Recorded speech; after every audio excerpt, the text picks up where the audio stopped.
Assalamualaikum warahmatullahi wabarakatuh. Bismillahirrahmanirrahim.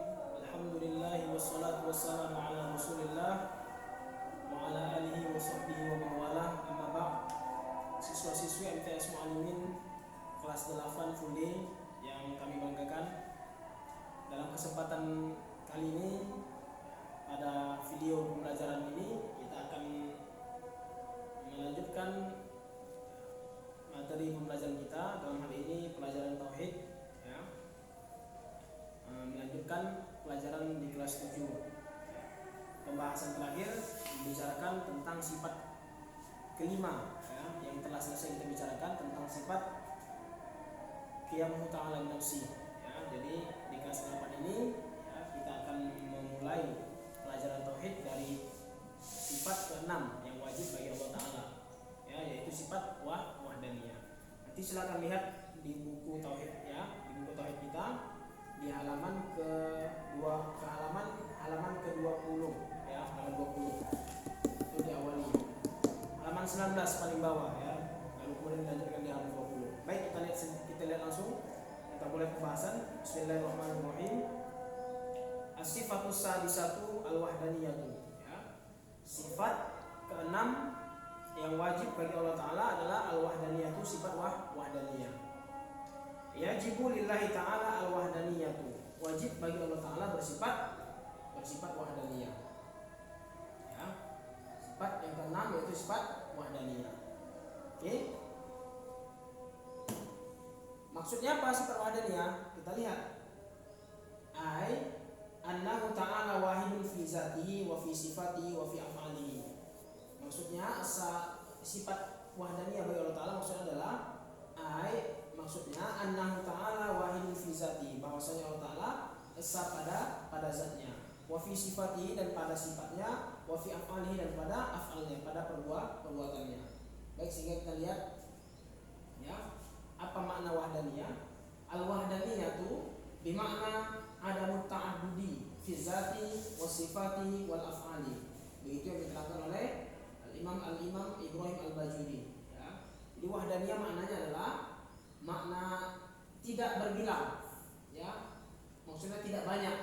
Allah Ta'ala tidak banyak, tidak berbilang. Pada apa tidak banyak, tidak berbilangnya? Fi zat, pada zat. Berarti zat Allah Ta'ala tidak banyak, cuma satu.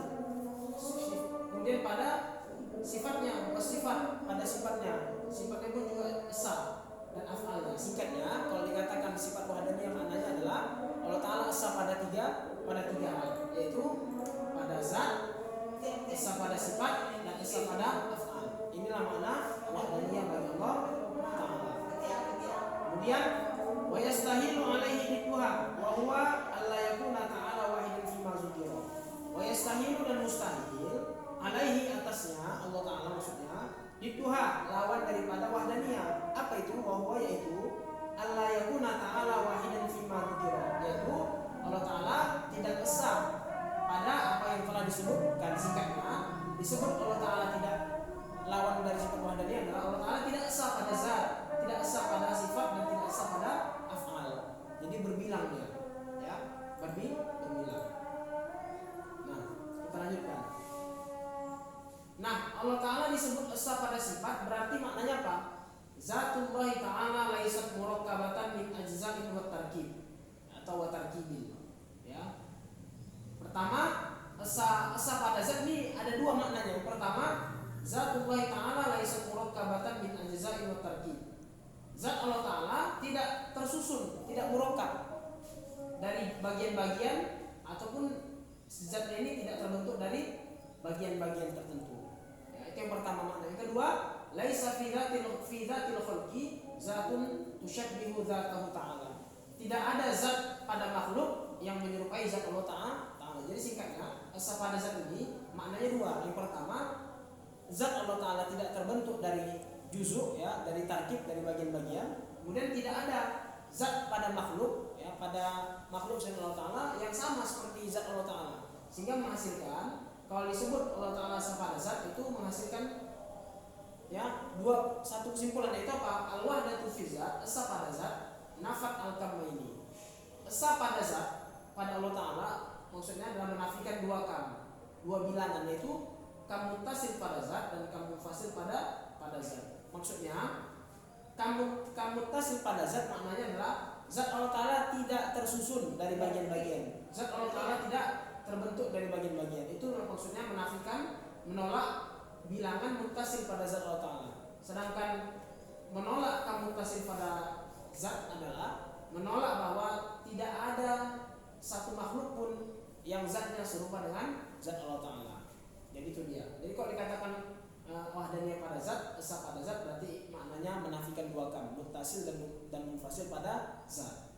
Ya, lawannya adalah tidak esa pada zat, berarti zat Allah Ta'ala tersusun dari bagian-bagian. Zat Allah Ta'ala juga sama dengan makhluk, makhluk sama dengan Allah Ta'ala zatnya, yaitu ternafikan, mustahil. Yang kedua, esa pada sifat maknanya apa? Laisa lahu ta'ala sifatani muttafiqatani fil ismi wal ma'na kaqudrataini wa ilmaini wa iradataini. Esa pada sifat maknanya yang pertama adalah sama juga, maknanya ada dua. Makna yang pertama adalah tidak ada bagi Allah Ta'ala dua sifat yang sama pada nama dan makna. Maksudnya apa? Seperti qudrataini, dua sifat qudrah, ilmaini, dua sifat ilmu, dan dua sifat iroda. Jadi Allah Ta'ala kudrohnya itu, sifat kudrohnya tidak berbilang, cuma satu, baik sama nama dan makna. Jadi ketika Allah Ta'ala menciptakan sesuatu ya dengan kudrohnya, ta'aluk sifat kudrohnya itu tidak berbeda menciptakan yang satu dengan yang lain. Misal membalikkan gunung dengan membalikkan kertas, atau menjatuhkan ya sehelai daun dari pohon, itu sama kudroh Allah Ta'ala ya yang berkuat. Ya, maksudnya ta'aluk kudroh Allah Ta'ala dalam membalikkan gunung atau menjatuhkan sehelai daun itu sama, tidak berbeda. Jadi jangan dipahami Allah Ta'ala punya dua kudroh. Ketika mengangkat yang besar, kudrohnya besar pula.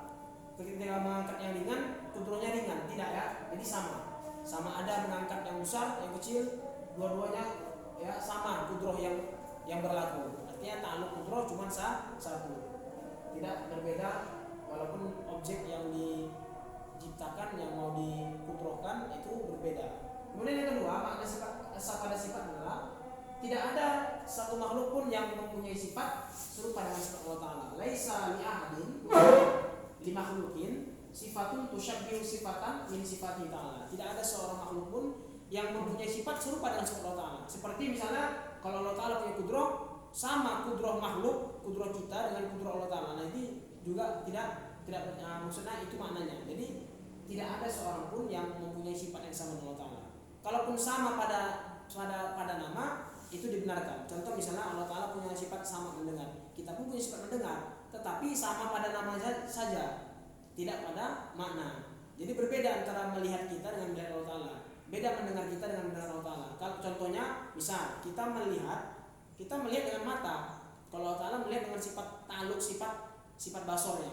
Kemudian sifat basor Allah Ta'ala tidak sama seperti basor kita. Contoh, kalau kita melihat kan mata kita ini ada pupilnya, ada korneanya, ya. Kemudian ada bola matanya, maksudnya biji matanya, ada kelopak mata. Nah, kalau Allah Ta'ala sifat basornya tidak ada seperti itu. Ya, tidak ada mata. Allah Ta'ala tidak melihat dengan bola mata, dengan biji mata, dengan kelopak mata, ya. Kalau kita baru. Atau sifat mendengar. Ya, sama-sama mendengar. Allah Ta'ala punya sifat mendengar, kita punya sifat mendengar. Tapi maknanya berbeda. Ya, Allah Ta'ala mendengar bukan pakai kuping, pakai gendang telinga, tapi dengan ta'aluk sifat sama Allah Ta'ala, mendengar apa yang dia dengar. Ya, kemudian kalau kita baru melihat, kalau kita mendengar pakai telinga dan lain sebagainya. Itu maknanya. Jadi sehingga kesimpulannya dengan sifat wahdaniyah esa pada sifat dengan dua makna tadi menafikan sama seperti zat tadi, menafikan dua kam. Al-wahdatu fi sifati nafat al-kamaini. Esa pada sifat menafikan dua kam. Yang pertama kam muttasil pada sifat. Mana dia ini makna yang pertama tadi? Ya, tidak, sifat Allah Ta'ala tidak berbilang, cuma satu, kudrohnya satu, samanya satu, basornya satu. Kemudian menafikan al-kam munfasil pada sifat. Ini dia, al-kam munfasil pada sifat, itu tidak ada seorang makhluk pun yang mempunyai sifat serupa dengan sifat Allah Ta'ala. Yang terakhir, asa pada perbuatan. Asa pada perbuatan ini maknanya cuma satu, yaitu laisa li ahadin minal makhluqat fi'lun minal af'ali fallahu khaliqu kulli syai'in wa mubdi'uhu fa huwa ta'ala mustaqilun bil ijad wal ibda. Maknanya adalah tidak ada seorang pun dari makhluk ya yang punya perbuatan ya dari perbuatan-perbuatan yang ada. Wallahu khaliqu kulli syai'in. Maka Allah Ta'ala lah zat yang menciptakan segala sesuatu. Wa mudi'uhu, dan dia yang menjadikannya. Fa huwa ta'ala mustaqilun bil ijad wal ibda. Makna esa pada af'al adalah Allah Ta'ala mustaqil. Allah Ta'ala sendirian yang menciptakan dan mengadakan sesuatu. Jadi kita makhluk ini sebenarnya secara hakikat tidak ada perbuatan kita. Ya. Nanti ini akan dibahas panjang pada sifat kudro. Ya, pada sifat kudro, di sifat selanjutnya. Setelah wadahnya kita bahas sifat kudro, baru nanti dijelaskan mengenai af'al, ya, af'al perbuatan Allah Ta'ala dan af'alul ibad, perbuatan hamba. Jadi singkatnya sifat esa wahdaniyah itu pembicaraannya pada tiga pembicaraan. Pertama esa pada zat, esa pada sifat, dan esa pada af'al. Esa pada zat menafikan dua kam, muttasil dan munfasil pada zat. Esa pada sifat menafikan dua kam juga, menafikan kam muttasil pada sifat, kam munfasil pada sifat. Yang ketiga esa pada af'al, perbuatan, menafikan ya kam munfasil pada af'al. Berarti tidak ada perbuatan selain perbuatan Allah Ta'ala. Kita lanjutnya, selanjutnya next ya, sehingga al-wahdatu fil af'al nafat kamman wahidan, al-kamul munfasil fil af'al, menafikan kam munfasil pada af'al. Selanjutnya ya, apa dalil Allah Ta'ala wajib bersifat wahdaniyah dan mustahil bersifat ta'adud pada zat, pada sifat, pada af'al? Kita lihat bagannya ya. Pertama kita bahas tadi tentang sifat, tentang zatnya. Allah Ta'ala esa pada zat, menafikan dua kam, muttasil dan munfasil. Ya, kita lihat. Allah Ta'ala tadi diartikan esa pada zat, menafikan kam muttasil, berarti zat Allah Ta'ala tidak terbentuk dari bagian-bagian. Kenapa Allah Ta'ala mustahil zatnya terbentuk dari bagian-bagian, tarkib dan ajza, juzu? Kenapa? Sabata wujubu mukhalafatihi ta'ala lil hawadis. Li hawadis ya. Allah Ta'ala sudah sabit, sudah tetap sifatnya wajib berbeda dengan makhluk. Telah kita bahas pada sifat keempat sebelum sifat wahdaniyah, kan ada sifat mukhalafatu ta'ala lil hawadis. Kita telah mengetahui dalil bahwa Allah Ta'ala wajib berbeda dengan baharu. Oleh karena dia wajib berbeda dengan baharu, nggak bolehlah dia sama. Karena kalau Allah Ta'ala kita katakan zatnya tarakib, tersusun dari bagian-bagian, misalnya Allah Ta'ala punya tulang, punya daging, ada unsur darah, unsur air, ya, ada kepala, ada tangan, itu semua sudah menunjukkan makhluk, sifat makhluk. Kalau Allah Ta'ala sudah kita katakan bersifat dengan sama sifat makhluk, berarti sama Allah Ta'ala dengan makhluk. Apakah boleh Allah Ta'ala sama makhluk? Tidak, bertentangan dengan sifat mukhalafah lil hawadis. Ya, jadi itu dalilnya. Ya, karena akan menghasilkan tarkib dan juzur. Ini tidak mungkin. Sehingga Allah Ta'ala setelah sabit. Terus kalau Allah Ta'ala bersifat tarkib dan juzur, apa yang dihasilkan? Berarti bertentangan dengan sifat kidam.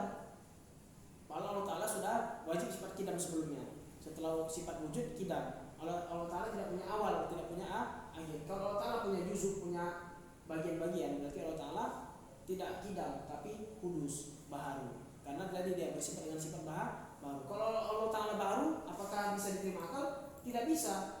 Kenapa? Karena nanti ketika Allah Ta'ala tidak kidam, maka Allah Ta'ala akan daun dan tasalsul. Terjadi dua hal, daun dan tasalsul, cipta menciptakan, atau cipta menciptakan ya antara satu dan yang lain, atau rentetan panjang ya, rentetan cipta menciptakan, A menciptakan B, B menciptakan C, C diciptakan D, D diciptakan E, dan seterusnya ke atas, tidak ada kesudahannya. Terjadilah dua hal, daun dan tasalsul.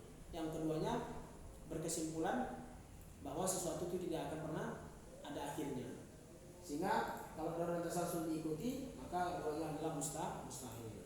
Kemudian menafikan kam munfasil pada zat, yaitu menafikan bahwa ada dari makhluk yang sama zatnya dengan zat Allah Ta'ala. Kalau ada makhluk yang serupa dengan Allah Ta'ala, berarti kan ada dua Tuhan. Syarik fi zat, ada dua Tuhan ya, dari makhluk menyerupai zat Allah Ta'ala. Sehingga kalau seandainya ada dua Tuhan, menghasilkan lam yujad hadzal alam ini tidak akan ditemukan. Kenapa begitu? Karena kalau seandainya ada dua Tuhan, berarti alam ini jadi nggak ada. Terus kalau ditanya apakah alam ini tidak ada diterima akal? Tidak juga, karena mustahil hukumnya, hukum akalnya. Kenapa? Karena alam ini kita saksikan ada. Alam yang sekarang ini sama-sama kita lihat ada. Itu menunjukkan bahwa tidak mungkin Allah Ta'ala punya sekutu, ya sama, ada dua Tuhan. Terus kamu mutasil pada sifat, ini juga menafikan dua kamu, mutasil dan munfasil. Kamu mutasil pada sifat sama seperti kamu mutasil pada zat, yaitu menafikan bahwa zat Allah Ta'ala, sifat Allah Ta'ala punya dua sifat yang sama. Jadi tidak mungkin. Kenapa? Karena tadi Allah Ta'ala wajib bersifat mukhalafun hadis. Tidak mungkin sifatnya ini juga terdiri dari bagian-bagian. Ya, ada sifat pertama, ada sifat kedua, dan seterusnya.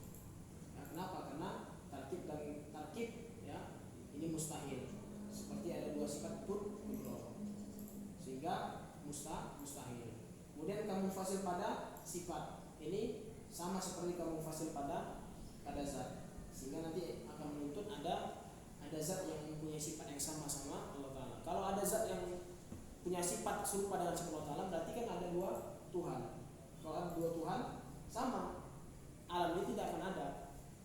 Bisa nggak diterima akal alam ini tidak ada? Nggak bisa, mustahil. Kenapa? Karena alam ini hadal alamu musyahadatun lana. Alam ini kita saksikan keberadaannya ada. Sehingga kesimpulannya, kalau Allah Ta'ala punya sekutu pada zat dan pada sifat, ya, maksudnya Allah Ta'ala tidak esa pada zat, tidak esa pada sifat, akan menghendaki adanya dua Tuhan, ilahan. Ya. Nah, ketika terjadi ada dua Tuhan, ada dua kemungkinan. Yang pertama, Tuhan itu akan bersepakat menciptakan alam.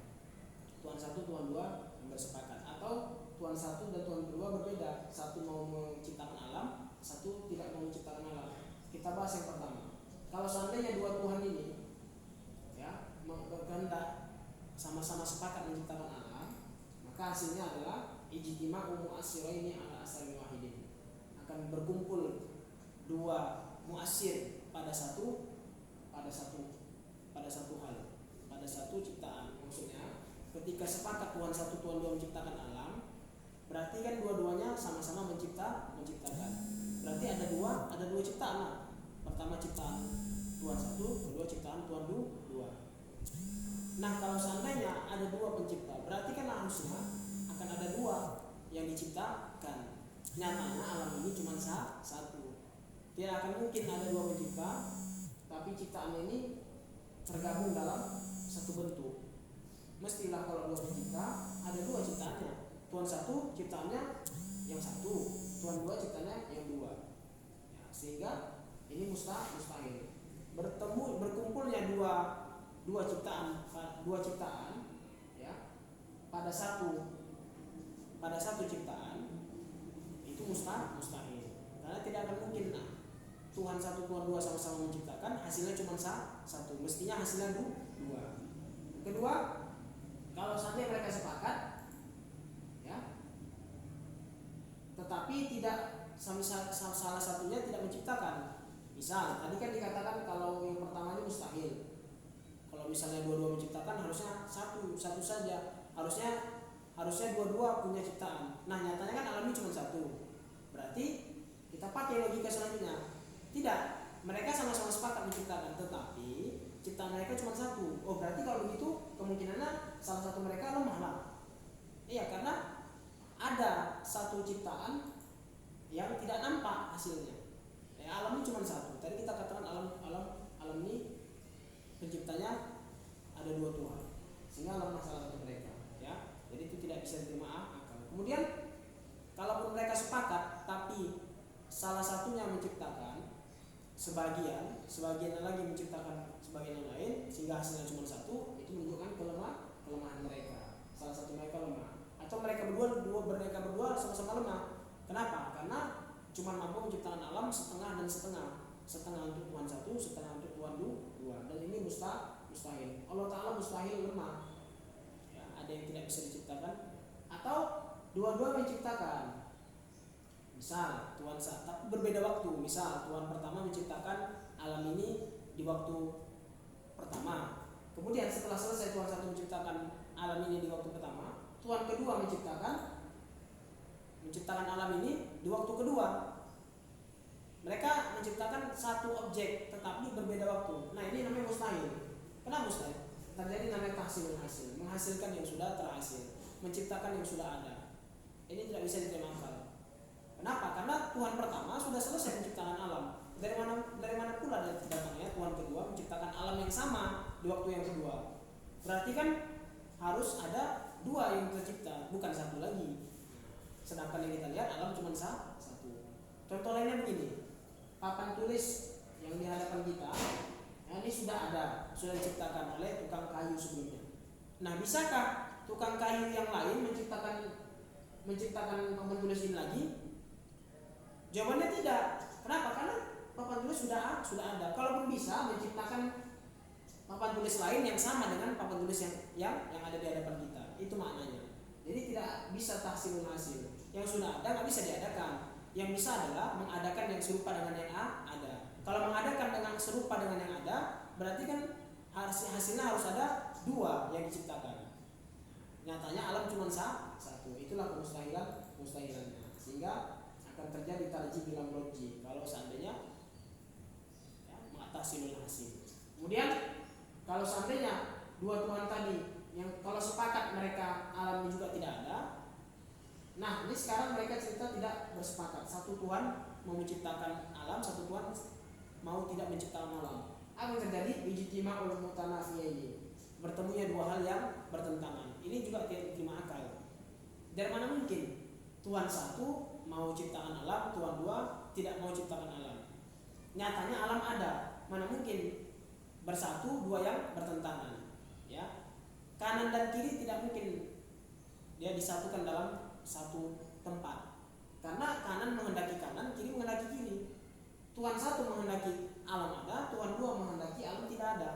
Kalau ini bertemu tidak bisa. Kenapa? Karena dua-duanya dua hal yang bertentangan. Ini kalau mereka tidak sepakat, makin mustahil lagi alam ini ada. Tapi nyatanya alam ini ada, sehingga mustahil ada dua Tuhan, itu terbantah. Kemudian kita gunakan logika selanjutnya. Oh tidak, mereka ini tetap berbeda kehendak. Satu menciptakan, satu tidak. Tapi salah satu kehendak mereka tidak terlaksana. Misal Tuhan A mau alam ini ada, Tuhan B mau alam ini tidak ada. Tetapi kehendak Tuhan B yang tidak mau menciptakan alam ini tidak terlaksana. Yang terlaksana itu adalah kehendak Tuhan pertama tadi yang mau alam ini ada, sehingga alam ini ada sekarang. Nah, ini mustahil juga. Kenapa? Karena akan membawa pada sifat ajizun, sifat lemah. Berarti Tuhan kedua lemah. Kalau Tuhan dua kalau lemah, berarti Tuhan pertama harus lemah juga lah. Kenapa? Karena antara Tuhan satu dan Tuhan dua kan sama tadi, sama zatnya, sama sifatnya.